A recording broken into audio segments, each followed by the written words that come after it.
Tracking versus obsessing. How to use a habit tracker without burning out. Most people don't quit habits because the habit is hard.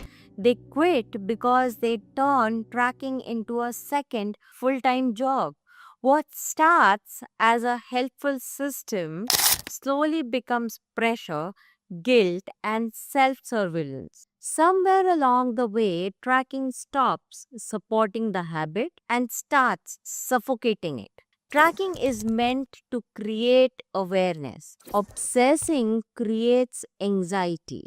The difference is subtle, and that's why so many people cross the line without noticing.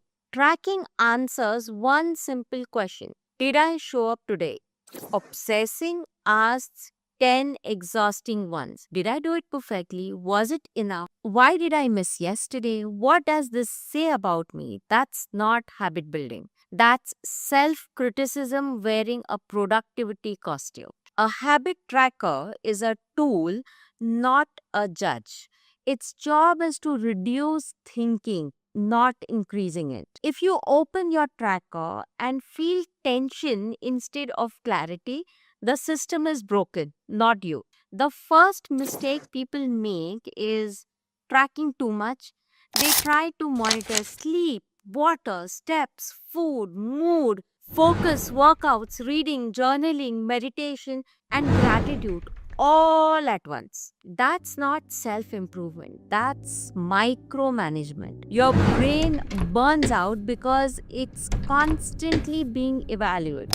Habits thrive in simplicity, not scrutiny.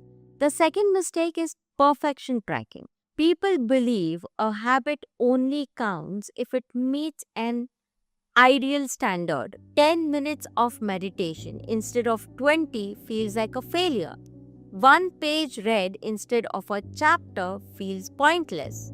This mindset turns tracking into a punishment system. When progress isn't acknowledged, motivation quietly leaves. Tracking should reward consistency, not intensity. A check mark means you showed up. That's it. It does not mean you crushed it, optimized it, or maximized your potential.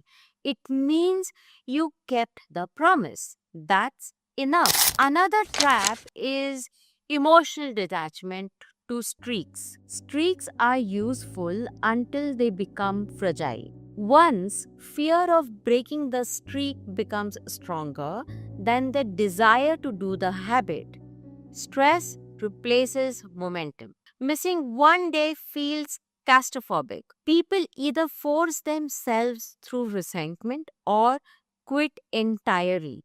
Neither builds sustainable habits. A healthy tracker measures trends, not identity. One missed day is data, it's not a character flaw.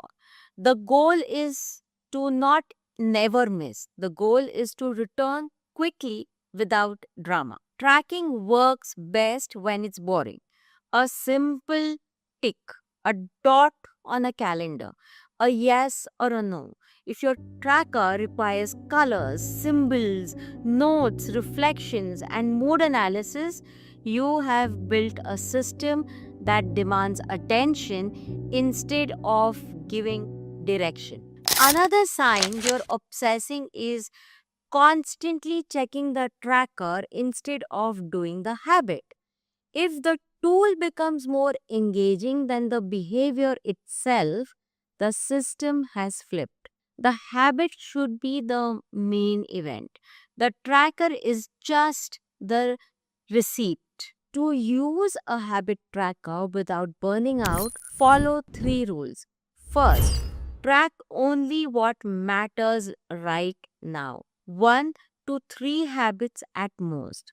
If everything feels important, nothing sticks. Focus creates momentum. Momentum creates capacity. Second, define success as done, not as done well. The habit tracker is not a performance review, it's a proof of presence. Show up counts. Third, review occasionally, not constantly. Look at your tracker weekly or monthly to spot patterns. Don't analyze daily like a stock market.